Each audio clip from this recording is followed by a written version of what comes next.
welcome Facebook, welcome After Dark page as well.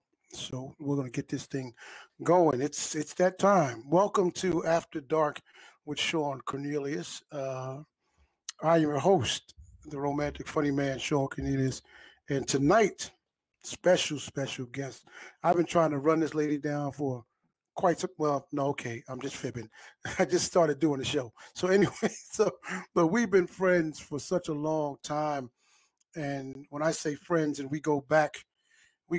So I'm going to introduce her to you shortly. Just want to make sure you guys that are coming on right now, please share this page, share the show, share it to your friends, share it to your groups, whatever you can do, because I'm guaranteeing you this is going to be a great one tonight. And we're going to have a good time talking with my special guest. And I appreciate you being out there. So as I was saying, way back when, in the early 1900s, I met this woman. We were running around the country doing comedy shows on college campuses and deep in places you wouldn't even think they had people. And we were doing grooming our careers and bonding our friendship. And now to the present time, I am so proud of her. She has done so much. She's still doing so much. The growth that I've seen in her as a comedian is awesome. As an actress is awesome. She has a platform where she is also a businesswoman on another level.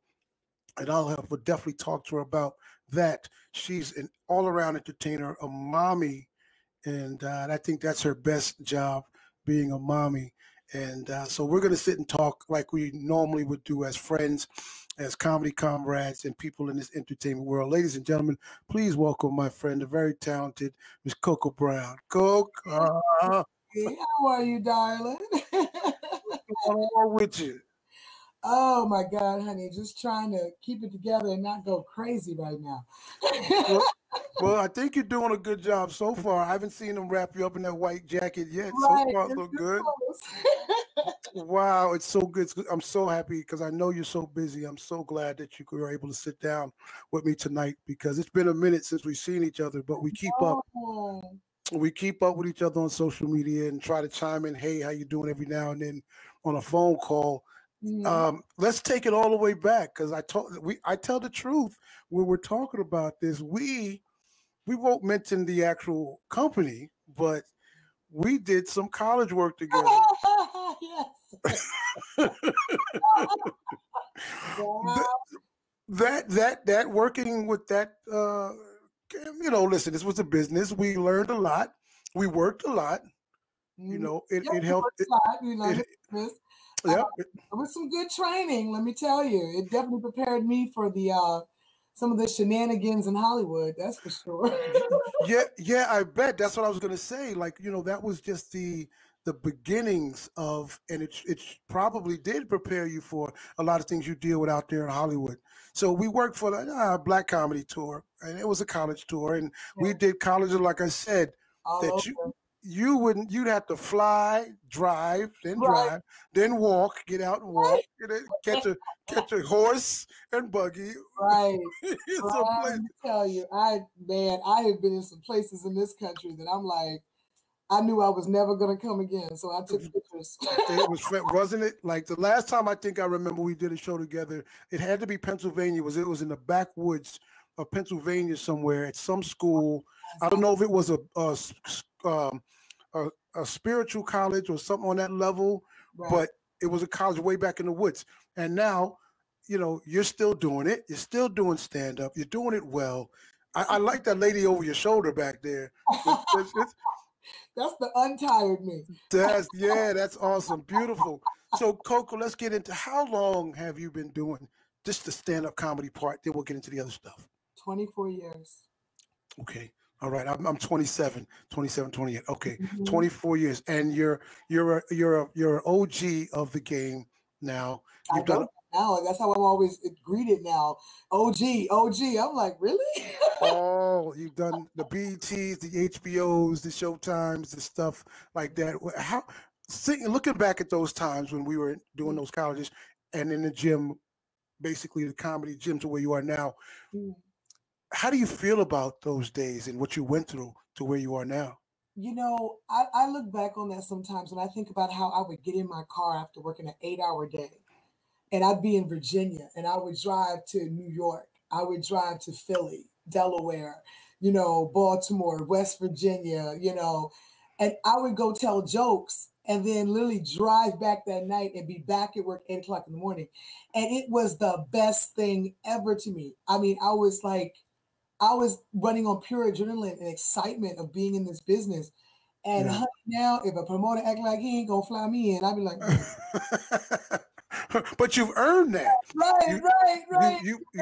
We go through the trenches, you go through the ropes, you go through the paying your dues, and now you're Coco Brown, yes, we got to get her, we got to give her what she wants, we got to take care of her type, even though on every level, right, there's still the garbage that you got to deal with. I mean, of course. I mean, new levels, new devils. You know that. But I would have to say those years in the trenches, those years on the grind, being around people like you who were like my brothers in the game. Yeah. That, back then we shared wisdom and experiences with each other. Sometimes I think about these poor babies coming up, it's almost like the blind leading the blind. Right. When we were coming up in the game, there was always OGs that took us under their wing. I tell people all the time, I was raised by wolves in this business. Yes. They didn't let me just be a cute chick on stage. They made me show and prove that I was a comedian, not just a cute female that had a few ha-ha he-he's. Right. So, that's the one thing I wouldn't take away from my experience at all. Because like I said, I had so many brothers and sisters that had come before me that didn't mind sharing the knowledge and passing it down and checking you when you was out of pocket too. Right. And that's the difference that I see as well. Sometimes some of the older comics don't do that. It's like the babies having babies type of deal in the comedy game. You know what I mean? It's like they don't know. 3 years in and y'all trying to tell each other what to do. I'm like, right. So it's a difference on that level as well. But I know there's also some wonderful things that have come out of it. What's one of the most wonderful things that's come out of doing stand-up for you? God, I've seen the world. I've been to places I would have never thought I would have gone to telling jokes. I mean, all over Europe, all over Asia, the Caribbean, Mexico, all over the country, Canada. It's beautiful. I would have never just gone to the Seychelles. Yes. Gone to just Dubai, maybe, but I would have never gone to Ireland, Turkey, what I'm saying? So I've been able to see the world, telling jokes and being a comedian. So that's been probably one of the biggest pluses. And then, to be able to go on stage. It's funny how it transitioned for me. When I first got in the game, it was about being discovered, about, being that formidable, in-demand comic. And now it's just my therapy. Yes. You know what I'm saying? It's like when I get on a stage, it's like all that whole audience are my therapists. Yeah. And people don't really get that. Some people don't. Some people know, because we go through our things as well. And then when we get on stage and put that energy out there, whether it's happy, whether it's sadness, whether it's anger, whether it's joy, when you get off that stage, sometimes you're like, phew, all right, I'm sane now. Right. Yeah. All right, so let's go to the opposite end of the spectrum. What's one of the things that I know you don't have any regrets because of just the things that you said, but what are the things that have turned you off or made you sad about the game? That unlike other professions, when you put in the work and you train and you, actually, put in the work, you're not always rewarded for it. You can watch somebody come in the business tomorrow and blow right past you like you've never told a joke. And you're a doctor or a lawyer or something like that. You can't just walk into a doctor's hospital and say, hey, I'm a doctor now. But unfortunately, with being a comedian, you can't. You can just walk in off the street and say, I'm a comic. And it takes one person to say, okay. And then they happen to be a gatekeeper and then boom, they blow up. So that sometimes can be discouraging. You know what I'm saying? That, you put in the work, you put in the grind, you put in the years, whatever. And it's still like not enough sometimes. And then too, the hate. It bothers me. There have been people in this business that for no other reason than I'm blessed, have come from my neck. And I'm like, if anybody knows me, they know that I am not a hateful, spiteful person, and I'm not coveting anybody else's blessings. You won't see me sitting holding court talking about somebody else's blessings. That's just not what I'm going to do. Right. So to have someone come for you, especially someone that you've rode with, you've been on the road with, and you thought you were cool, it's like you're always on. I hate sometimes that I have to be always on my guard with people. That, you know, are you my friend? Are we cool? You know, I hate that sometimes. Yeah, no, I get it. And I know you. Again, this is why this is so special for me to sit down with you and people that I honestly can call friends, you know, and talk just transparent and also understand what you're talking about. Right. You know, being in this game and just in life in general, where you have those natural competitive people or people are just going to hate you for no reason because it's about them. It's not about you. You're doing your thing. Right. But they mad at you, but can't get their thing together, and it's really terrible. Sometimes you never even know why they came for you. Right. They might be a successful person too. And you're just like, but dude or chick, we both winning. Why are you coming for me? Yeah. You know what I'm saying? So that sometimes can be a little disheartening, you know, that you never, sometimes you really have to question, who are my friends in this business? And I was told when I first got in the business, there are no friends in this business. And it took many years for me to realize I now know what that means, but I still cherish my friendships. You know what I'm saying? I consider you a friend. There are people that, you know, I consider a friend in this business that I know I can call and talk to about personal stuff, and it won't go any further than that conversation. But, you know, and that could be anything, you know, that's just people in general. But I think that sometimes that can be very discouraging that, you know, people are very influenced, where people seem to don't like to make their own opinion. They like to be a follower. Right. Now I know you as, you know, this ball of fire on stage. People that know you, that have seen you, your energy has been that way since we met. You know, love watching you on stage. Had to, you know, follow that at times. And, you know what I'm saying? But you sound like Vanessa Mitchell. I was at the house the other night, and she saw me. He said, "Yo, that's the most feared woman in comedy. Ain't none of us trying to follow her." Listen, and I again, and this was back when you were getting it. You were honing your skills. You know what I'm saying? And having to be on the same show sometimes, opening up a lot of times, had to bring it because listen, and that's what the friendly competitiveness is. There was no hate, no fear, none of that. Okay, I know who's coming behind me, who's closing out this show. She's not going to make me be forgotten on this kind of story. You know what I mean? But that was the love, and we've always shared that. And again, comedy is great. It's been great. When did you really know that you were funny, or you said it that day, like, oh, this is it? Not when you're thinking about it. The day you said, I'm gonna be a comedian. The day I said I was going to be a comedian. So what made you make that decision?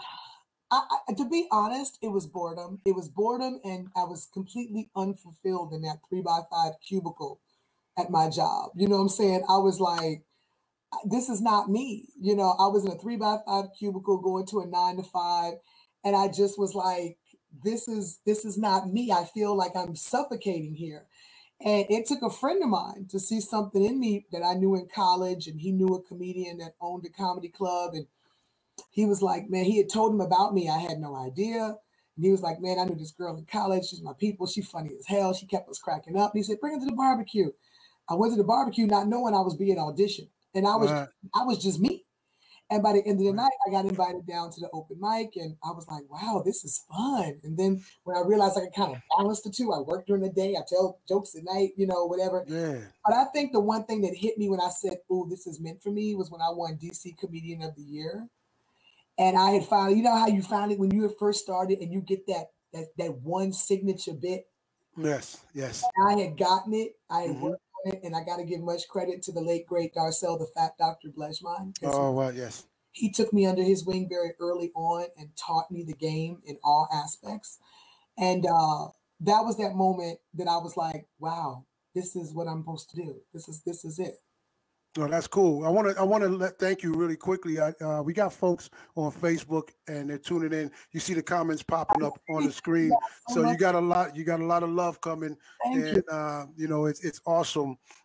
So we fast forward. We've been doing comedy all these years now. When did the acting thing, which sometimes is a natural progression, to go from doing stand-up comedy to the acting to whatever music and that.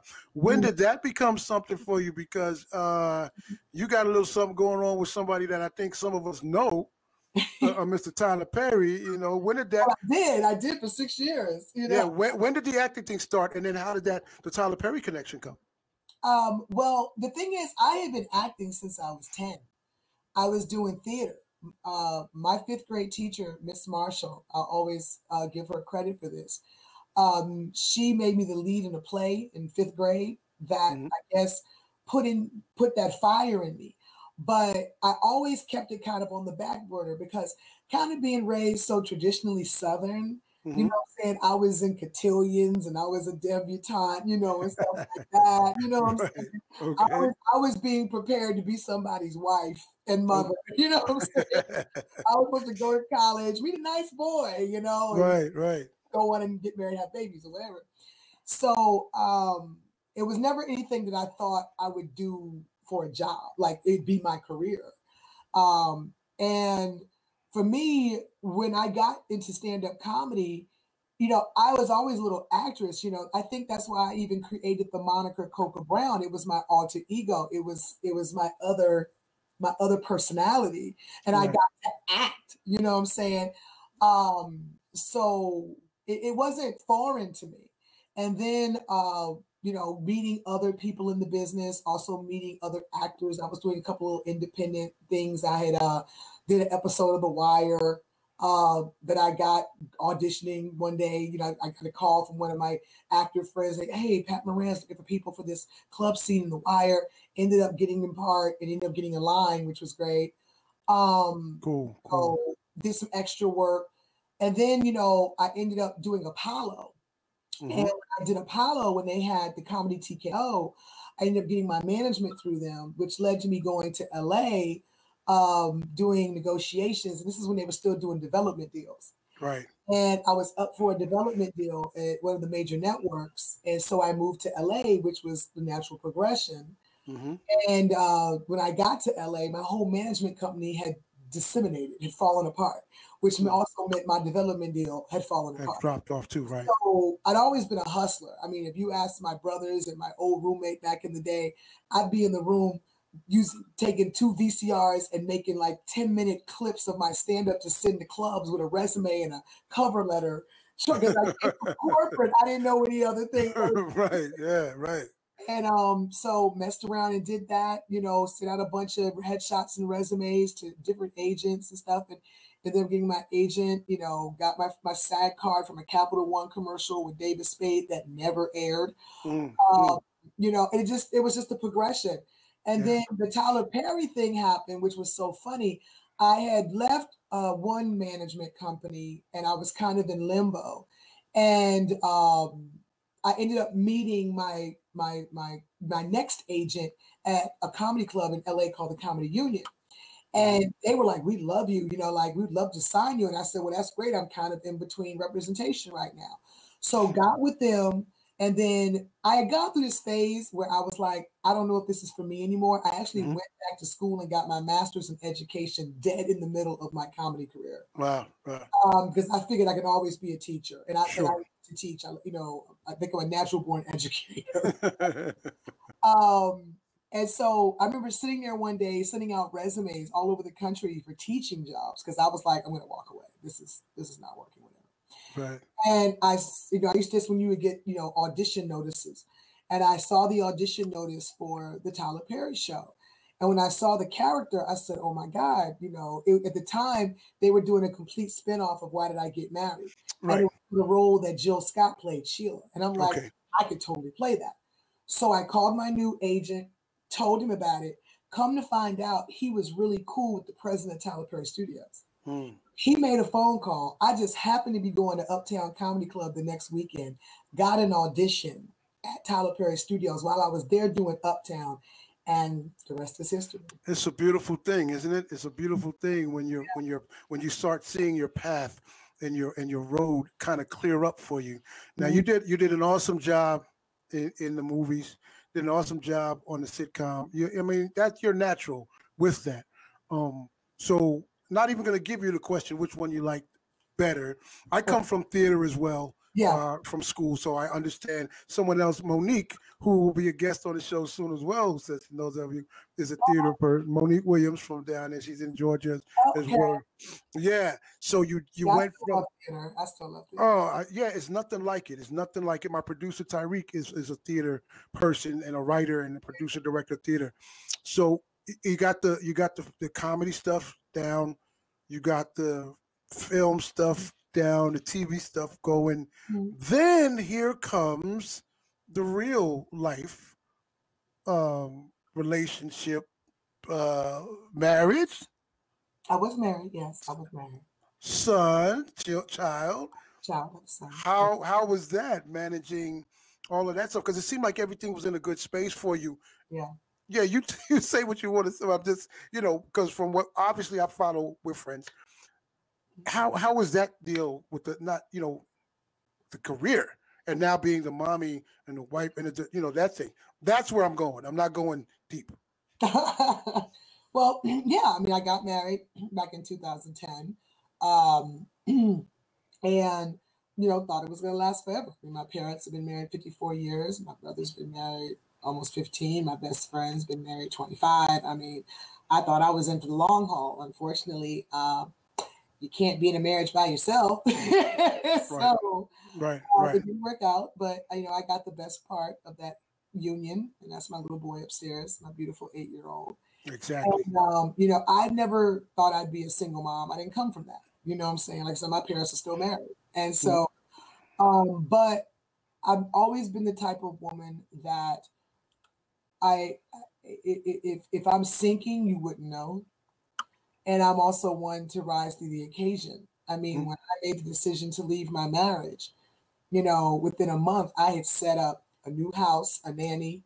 Like, I was like, I'm out. And that's just kind of how I am. Yes. It's been an adjustment. Don't get me wrong. I have my moments where I'm like, God, I didn't sign up for this. I'm built to be somebody's wife and mother, not just a single mom, Yeah. But at the same token, the stakes get higher and higher each year this little boy gets older, that, I just can't bring any Tom, Dick, and Harry around my kid. And I'm just not going to settle. It's a lot. I've had a lot of help. I've been blessed at one point to have a complete staff. And then here I am in the middle of the whole COVID pandemic, and it's just me. I am a complete and total single mother right now. There is no nanny. There is no assistance, no nothing. It is just me running everything. And but it has been a learning. It pretty much has shown me that my strength and my resilience was far bigger than I ever thought. Stronger. So, but yeah, well, and again, it's not a secret because you put a lot of stuff out on social media because you have people that follow you, and again, I commend you. Continue blessings on that. I was married for 2 years. Thought it was going to be forever. I don't know what forever is, but I thought it was going to be longer than 2. So we can talk about that at a later date. And you're right. You can't do it by yourself because I put in my situation. It didn't fold because of me per se.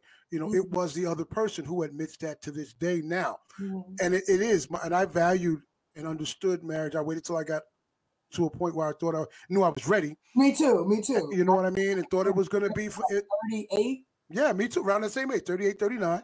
And I thought it was, and 2 years later, I'm like, wait a minute, what just happened in this period of time? But we understand as we get older, everybody's meant to be is a season and a reason. And you move forward. What the old folks used to say, the older generations, the griots, what don't kill you, make you stronger. And I see that strength in you. I've seen a lot of your posts.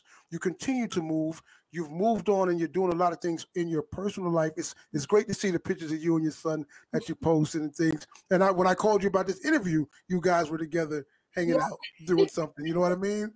So you're also now not even just doing the comedy and the acting and these things, because you get behind the microphone and talk as well. And I also saw something where you just started a business. And let's talk about that real quick before we take a break. Oh yeah, I mean, I had already started the Cocoa Brown collection prior to the pandemic, which was my CBD infused bath scrubs, bath and body products actually, and creams to help with pain and exfoliation, stuff like that. Mm-hmm. So I really just took it up a notch when everything shut down, but also during the COVID pandemic and the quarantine, I created Coca's Cravables, which is a legal edible business where I infuse CBD with the legal amount of THC into baked goods, gummies, and things like that. So I was baking my tail off, honey. When I tell you I was getting requests, I was making everything from pound cakes to cobblers, a gang of sweet potato pies for Thanksgiving. And that's just because I've always loved to cook and bake. I had two Southern grandmothers that had me cooking before I could look over the stove good. Yeah. So, and being in the kitchen cooking and baking is my happy place because I feel connected to my grandmothers, maybe my ancestors, I don't know, Mm-hmm. But yeah, and they've been going really well to the point that, when I do get a comedy gig, sometimes I'm like, damn, this messing with my business. I gotta go away and I can't. But Right. it's coming along. I just inked a deal with some beauty supplies in Virginia to supply a collection to them. So sitting up here working on, invoices and packaging now, So, Listen, congratulations. You're a hustler. You're a survivor to a certain extent. Well, coming through that whole relationship thing and everything. Now, about 2 minutes, I'm gonna take a break. But do you feel like now, because you're in the limelight, you're in the spotlight, you're on TV, film, whatever, that you have a responsibility to be someone for the culture or someone for women because of the way things are going on in society now? I know you have a voice. You voiced your opinion. I don't get political because that's people's opinions on whatever. Yeah. But do you feel like, because we are thrusted in front of people, I feel like I have responsibility. So much weight on our opinions, what I'm saying? Because we are who we are and we do have a platform. But absolutely, I mean, the pressure is there sometimes, I've always been a strong advocate for women, especially Black women. My sets kind of center around women empowerment to a degree, owning your power, being proud of it, But during the course of the last, couple of years with all that has gone on, it has become a little bit more prevalent in my set and, and in just how I speak about things. I mean, I remember I posted something when I had to explain to my child what had happened with George Floyd. Mm-hmm. This is at the time he was 7. Wow. He wanted to know why this man was killed because our children see stuff, Yes. He saw it on his iPad and, he watched the video and I was mortified. Like, why would this show up on YouTube and my child would watch it, whatever. Yeah. Having to explain to him. And it just hit me that, I've always known this, but it really hit me. I'm raising a Black boy. And, how do I explain to him that no matter what you accomplish and no matter what you do, it's going to be some butthole that's just going to see another nigga. Mm-hmm. How do you explain it to your child? How do you explain it to a child who's still so innocent? And even though he understands race, because he'll say, my white friend, mommy, my Spanish friend, mommy, my Indian friend. So, right. But he doesn't get that there are people that feel like they shouldn't all play together. Yeah, which is still a horrible thing because we know the dynamic and the DNA of this country and us where we are in age. I remember, things. I remember being called those words. I remember people didn't want to play, or the parents didn't want their kids to play with me without the explanation. And my friends was like, "Why?" You know what I mean? Because they don't see that, and you take away their innocence, right. And it's so terrible. That's the hardest thing of explaining it without robbing him of his innocence, because he literally was like, "Mommy, do white people hate Black people?" And I said, "Not all white people." Right. But then I had to say, there are Black people who hate Black people. And then I had to put it down, and it was a tough conversation. And it's like, what I'm not going to do is rob him of his innocence. Wow. I'm also not going to have my child out here living in a rose-colored bubble either. Right. You have to be realistic at some point, but because of technology and where it is now, it's right in their faces. And like you said, you're like, oh, wait a minute, how'd you see this? It's all on technology. Listen, on that note, Let's take a quick break. I want everybody to count down from like 7 or 8. We're going to take a quick break, and we're going to come right back with more of my friend, the talented, the superstar. I'm going to call her superstar. She may say no. I'm going to call her superstar, Coco Brown, on After Dark with Shawn Cornelius.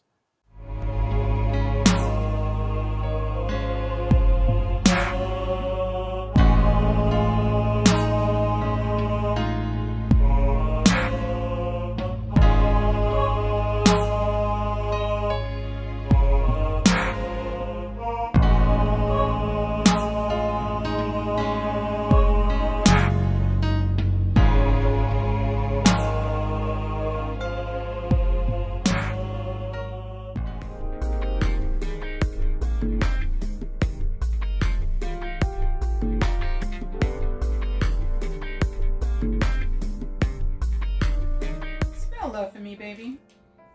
L-U-V. That is not how you spell love. That's how I spell it. Just because you spell it differently, don't mean it means anything different.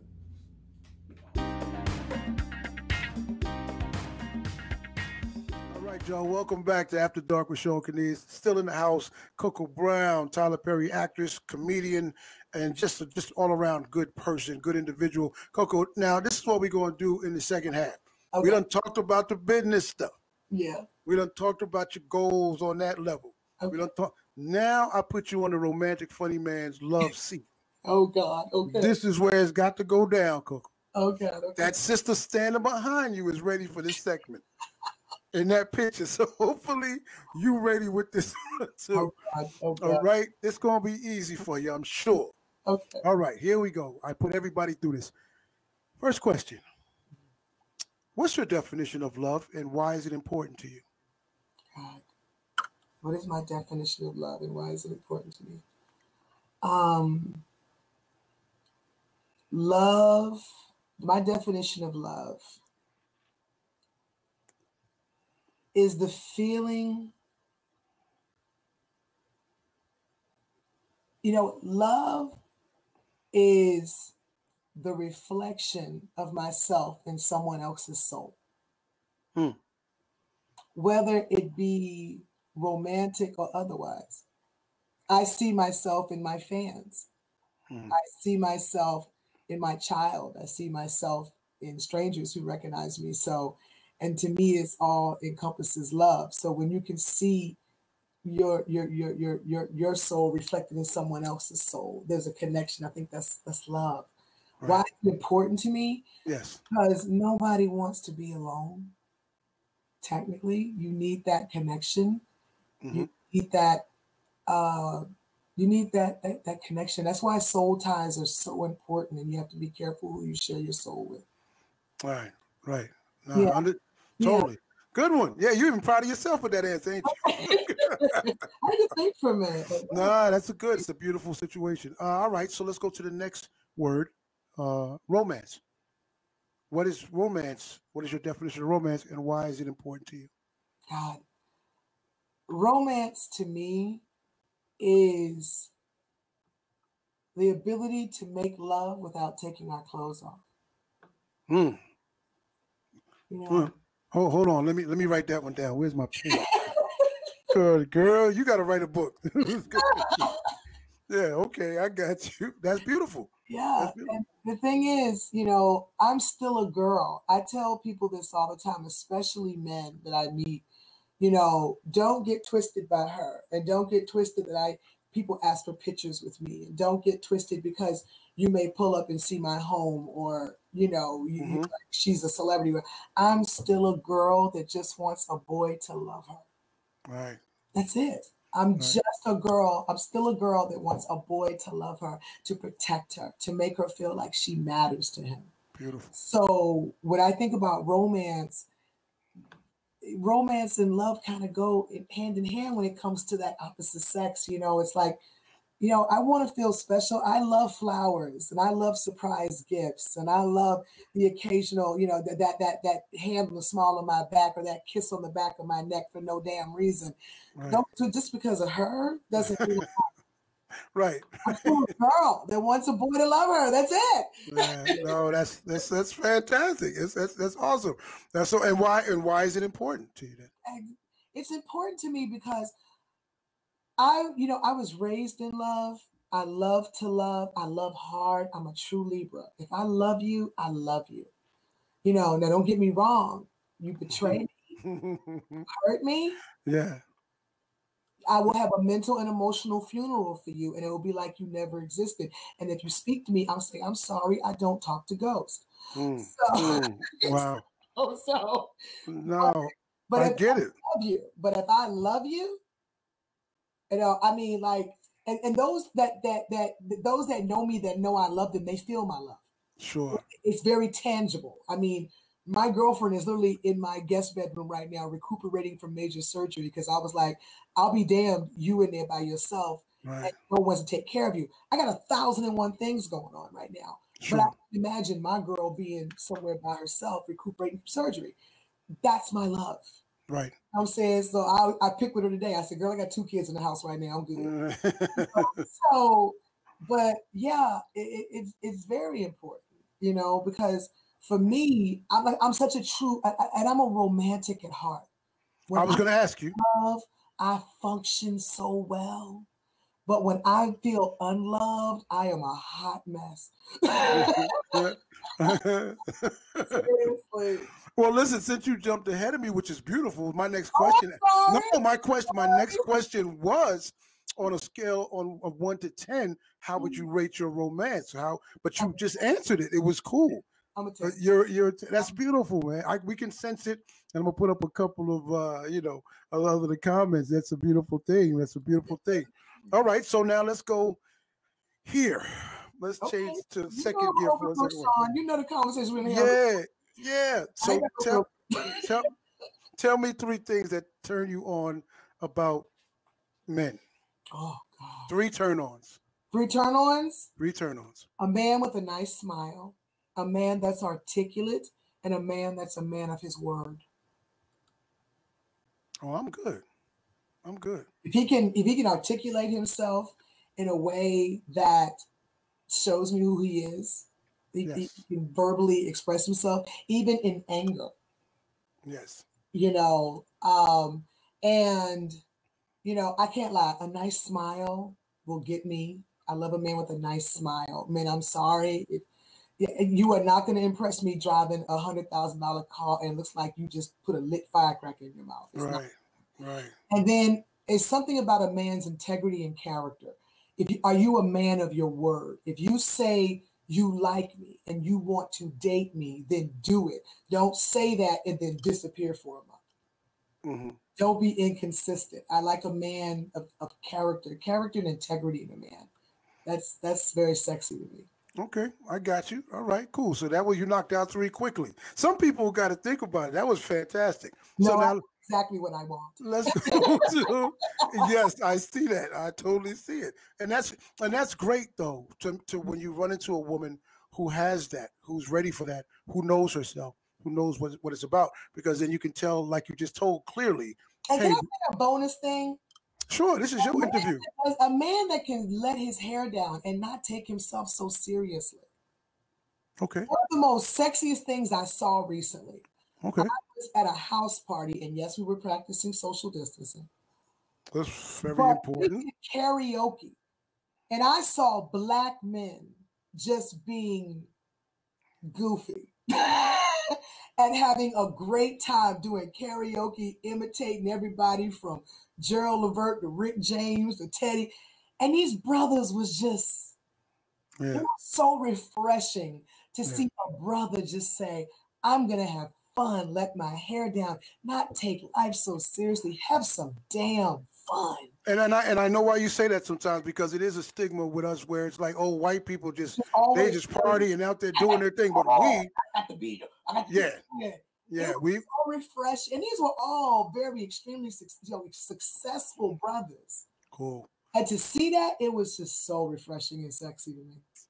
Yeah, I could see it coming off you. I see the glow. I see cool. it. All right, so let's go to the other end of the spectrum. Okay. What are 3 turnoffs? What 3 things turn you off about a man? Inconsistency. When you question my intelligence, when you tell me something so stupid and you expect me to believe it. A blatant lie yeah. That way you come at me like you don't think I'm intelligent enough or smart enough to understand that you're full of crap. And a man that doesn't take care of his children. If you have kids and you can't tell me when their birthdays are, their favorite color, you act like they're just some other human beings in the world. I don't care how fine, how much money, I don't give a damn about any of that. If you tell me you have children, you better run down the list of your children. I don't. Mm-mm. And if you're having issues with your baby mama and you can't have one, then we talk about that too. But if you're just a deadbeat, and trust me, I can tell. No. Cool.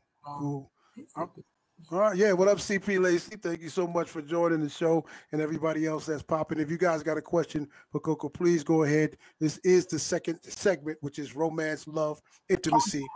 And can I do a bonus? Yeah, girl, you can do whatever you want to do. 40 without a pot to piss in or a window to throw it out. What the hell have you been doing with your life? Ask him again as I give you another close-up. Ask him again. A man over 40 without a pot to piss in or a window to throw it out. What have you been doing with your life? Thank you. Appreciate it. Thank you. We just got serious for a hot moment. Just for a second. Good deal. Yeah, you really got your acting stuff over because you've completed a career goal and you're starting over with a new career. Okay, but if you're 40-some years old and you ain't finished yet, no. Okay, so let's jump and we can go back and forth into the love stuff. And give me something that a message you tell women. You give women today. God, make them rise to the occasion. Stop putting up with just anything to have, as my grandfather used to say, a swinging dick in the house. Please, men do behave with standards, but if you don't give them any, they run amok like a 4-year-old. Stop acting like you're afraid to give a man a standard that he can't do certain things. Stop being so damn thirsty and pressed. Stop. They act the way they do because we don't give them standards. We let them run amok just to have a swinging piece in the house. Stop. Right.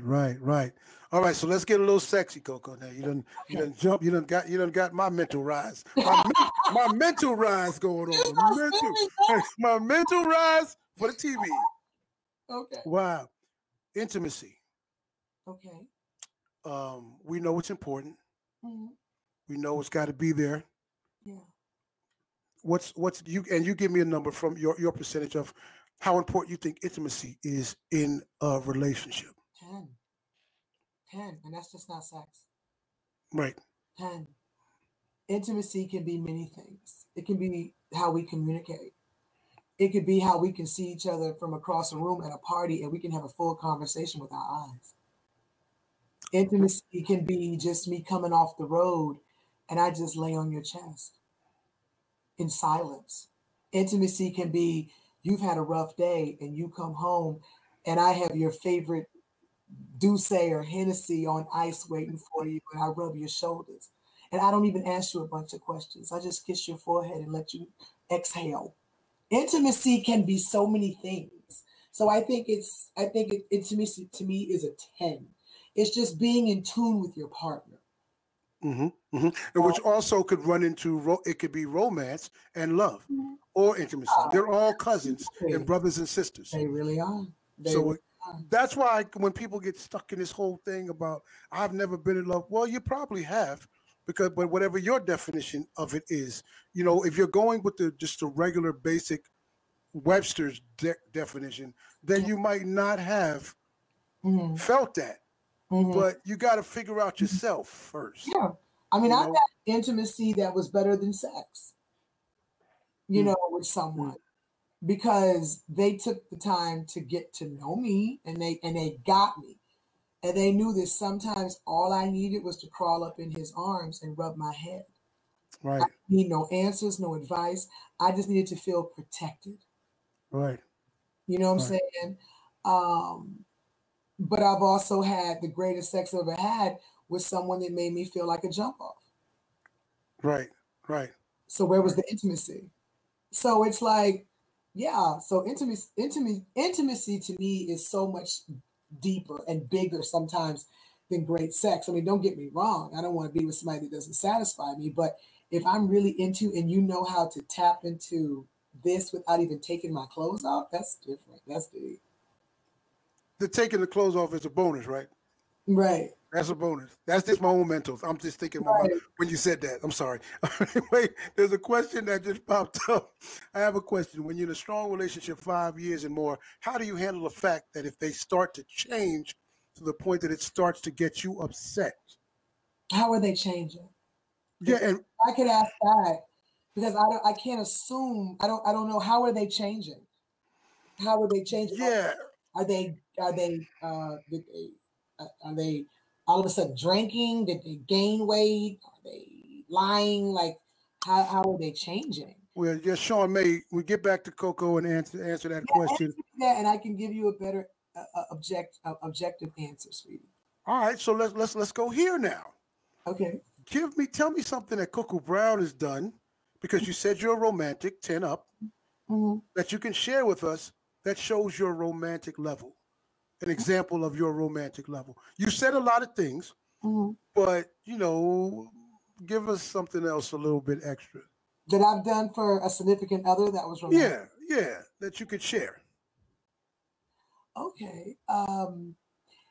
This was quite a while ago, but it was somebody I was really feeling. And he had been laid off from his job and he was feeling really inadequate as a man. And it was no fault of his own. The company folded. Mm-hmm. And I was doing well college wise. I was making that college money. So literally, I surprised him with a cruise. And I packed his bag. Had his passport and everything. I booked this because I knew he wasn't working. And I came off the road and I said, come on, we're going somewhere. And he's like, where are we going? And I'd already had the bags in the car. We went to the airport. He's like, where are we going? What are we doing? I said, just come on. And we get to the gate and it says that we're going to Nassau. And he was like, what are we doing? I said, we're getting the F out of here, baby. So you can clear your head so you can go back and tackle the world. It's beautiful. And we would have worked if he didn't think the grass was greener with somebody else. he would the hell out of it now because the extras love to come back when they realize that grass wasn't green. Yeah, trust me. I've been there, done that, know it. I get the, every Christmas text, I miss you. I'm like, right. That help ain't doing nothing but spending your money. Lord have mercy. Okay, look, we go. Look, I'm gonna have to have you come back, and we're gonna have to have class. We're gonna have to have class again. We still got some time. We still got some time left, but I want to get into again. I just want to tell the people on social media, thank you so much for supporting, your comments, your questions for Coco, and again, thanking you for coming along. I got a game that I play. Okay. With my people. It's a fun game towards the end of the show. It's called Favorite Sevens. Okay. And for you, we might do some bonuses because you've been doing bonuses this whole interview. Okay. So we might do a couple of bonuses for you. So it's basically, I'm just going to say some things and you tell me what your favorites are. Okay. All right, let's start off with this. Favorite food. This sounds so bad. We'll say it. That's cool. It'll help the ratings. Wings. What is it? Wings? Chicken wings. Wings. I love wings. Okay, I'm not judging, but you are a little bit different than the other folks that on the show so far. Everybody's basically saying seafood. Oh, really? Yeah, but wings is cool. Wings is all right. Wings of any flavor. I don't fried, wings. Baked. Fried, baked, air fried. Smothered. I don't care. I don't know what it is about chicken wings and me. I don't know. Okay, no, it's all good. It's all good. All right. Favorite movie all time. God. Of all time? Of all time. All time. Jesus, that's so tough. all time. Yeah. Of all time. Here's like the one that if it's on and you catch it in the middle, you still gonna watch it all the way through, regardless of when you catch it. Like right now. Yeah. Well, whatever you want. Okay, right now, Crazy Rich Asians. I love that movie. I saw that in the movie theater. I don't care what part it's on. As long as I catch that wedding part, I'm good. Okay. But probably, this is going to sound so bad. Probably my favorite movie of all time is The Mac. Wow. I literally I found the DVD on Amazon. You go way, okay. The 70s. About The Mac, and then Claudine. I would have to say Claudine. That's so a lunch. Claudine and Crazy Rich Asians right now. Okay, that's cool. I'll take it. No worries. Favorite song all time? God, favorite song of all time. These 3 words by Stevie Wonder. Okay, that was an easy one for you, right? Yeah. Favorite book you've ever read? God. Their Eyes Were Watching God by Zora Neale Hurston. Okay, all right. Favorite vacation spot? Ooh, Seychelles. Seychelles. Yes, down there by Dubai. Seychelles. Yes, okay. All right. Favorite TV show? Now, this is a 2-parter. Favorite TV show, but then favorite all-time Black TV show. Favorite TV show, Law and Order SVU. I can watch it all day, every day. Okay. Favorite Black TV show? Yes. Good Times. Okay. All right. And this is the 7th one, but we'll see what happens. Time for making love. Your favorite time for making love in a 24-hour day. I'm gonna give you a close up on that one because I want to see your face. Favorite time that I like to make love? Yeah. If you got to talk to the lady behind you, that's fine. In the middle of the night, I like being woke up. In the middle of the night. Being woke up. Like being, woke up. Yeah. I see the eyebrows. I see them. Again, I'm mentally. That's why I don't sleep in underwear. All right, that's a little extra. I appreciate that. It's not a problem. Thank you very much. And hey, listen, I got to be honest with you too on this. There was another young lady who was on the show. She didn't say it on. She's like, I asked these sexy questions, and she goes, "Oh, because I don't wear underwear. I didn't say it on." Okay, I appreciate it. Thank you. Good deal. All right, so listen, hey, Coco Brown. Right now, I'm going to finish getting to these. Shawn is answering the question we asked him, so that we can. They start giving excuses of trying to get away when they know it's y'all time to spend quality time. So I guess he's saying, how do you handle that after being together with someone for a long period of time? When you want to spend quality time with them, they start making excuses of getting away from you? Yeah. How do you handle it? I let them go. Well, you answer, because I already have an answer for I think you was about to say what I was about to say. Yeah. All the words of BB King, the thrill is gone. let it go. Let them go. Like, for real.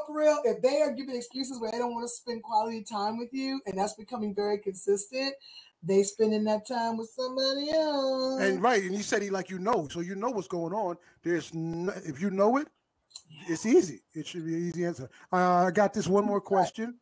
CP Lacey says, if you didn't choose to be the great comedian that you are, what would you have done as a career? Child psychologist.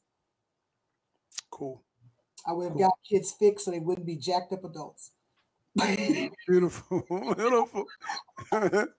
Hey, Coco Brown, you are now off the Romantic Funny Man love seat, man. I love you so much. I love it. I love you, baby. Please tell the people where they can follow you, and then give you a final message to them. Okay. You guys can follow me. I'm everywhere. Coco Brown, COCOA Brown.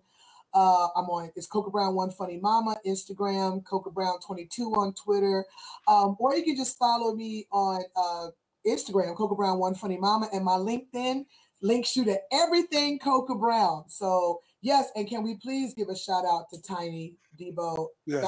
I was praying that was fake. I was praying, because I'm still processing Natalie right now. Right. Oh man. Yes. And for her as well. That was my twin. That was my girl.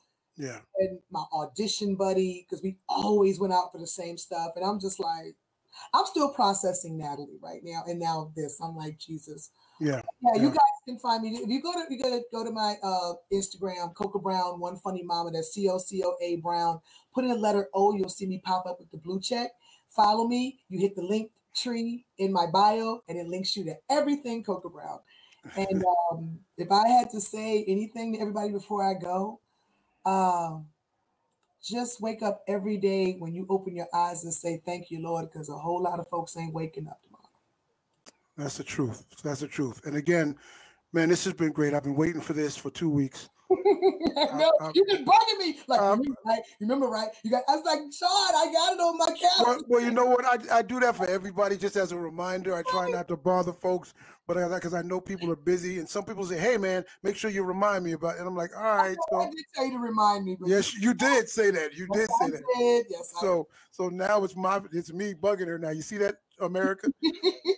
See how they change on you real quickly. But thank you so much. God, continue blessings to you and your son and your family, and continue safety with the times that we're in, mentally, physically, emotionally, spiritually. Damn it. Wear a mask. Yes, wear a mask. And so as I always say in parting, please go with God in your heart. Have a peace of mind. Have a wonderful, wonderful tomorrow. And if you're not going to be safe for yourselves, be safe for me. Be safe for Coco. Be safe for her son. Wear a mask just in case you walk past us. You ain't got to worry about yourself, but worry about us. So from Lula Mae and Cornelius' baby boy, I'm Shawn Cornelius. God bless you all. Good night. We'll catch you back here on another episode of After Dark with Shawn Cornelius. Coco, love you, darling. I love you, baby. Thank you. You're so welcome. Take care. Peace. Bye,